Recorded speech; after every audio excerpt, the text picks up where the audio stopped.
போதைப் பொருள் எதிர்ப்பு விழிப்புணர்வு மராத்தான் ஓட்டம் முதல்வர் விஜய் அவர்கள் தொடங்கி வைத்து அதை அதிலே ஓட்டம் ஓடியிருக்கிறார். ஆனால் இது வரைக்கும் பார்த்தீங்கன்னா தொடங்கி வைக்கிறதோட சரி, அதுக்கப்புறம் இவங்க யாரும் இதில் கலந்துக்க மாட்டாங்க. சில பேர் ஆட்சியர்கள் ஓடுவாங்க அந்த மாதிரி.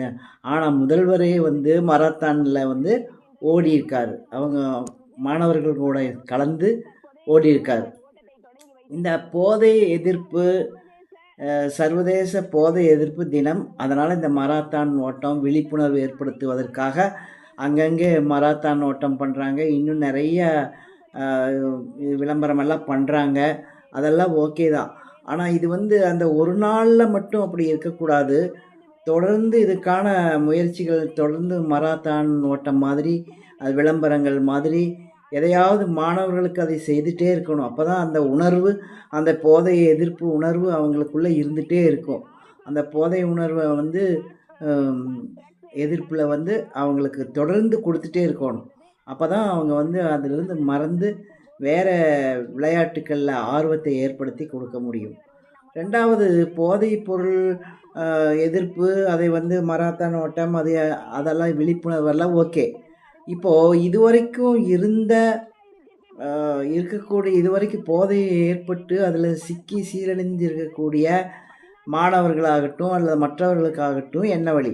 அதுக்கு இந்த அரசு என்ன பண்ணணும்னா, ஆங்காங்கே யோகா மையங்களை ஏற்படுத்தணும். அரசாங்க சார்பில் யோகா மையங்களை ஏற்படுத்தி அவங்களுக்கு கவுன்சிலிங் கொடுக்கணும்.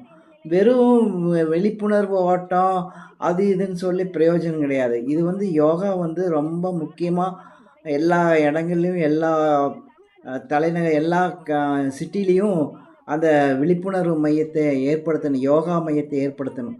இந்த யோகாவுக்கு நிறைய பேர்த்த நியமிக்கணும். யோகா மாஸ்டர்களை நியமித்து அரசே இதை வந்து எல்லா ஊர்கள்லேயும் அந்த யோகா மையங்களை வச்சு அவங்களுக்கு ஒரு நல்வழி, நல்லெண்ணம் பயிற்சிகளை கொடுக்கணும். தியானம் இந்த மாதிரியான நிகழ்ச்சிகளுக்கெல்லாம் ஏற்பாடு பண்ணணும். அதுதான் ஏற்கனவே போதையில் விழுந்து சிக்கிட்டு இருக்கிற மாணவர்களுக்கு ஒரு நல்ல வழிகாட்டும். ரெண்டாவது, போதை எதிர்ப்பு, போதைக்கு அடிமையாகாமல் இருக்கிறதுக்கும் அது ஒரு நல் வாய்ப்பாக இருக்கும். அதனால் அந்த தியானம், யோகா, விளையாட்டுத்துறையிலேயே அதையும் கொண்டு வந்து நிச்சயமாக அதை வந்து இன்க்ரீஸ் பண்ணணும். இந்த யோகா மையங்களை கொண்டு வரணும். அதை முதல்வர், இந்த தாவேகா அரசு இதை செய்யணும். அப்படி செய்யும் பொழுது தான் இந்த யோகா போதை எதிர்ப்பு மையம்ங்கிறது வந்து முடிவுக்கு வரும். அந்த மாதிரி ஒரு நல்ல ஏற்பாடுகளை முதல்வர் செய்யும்.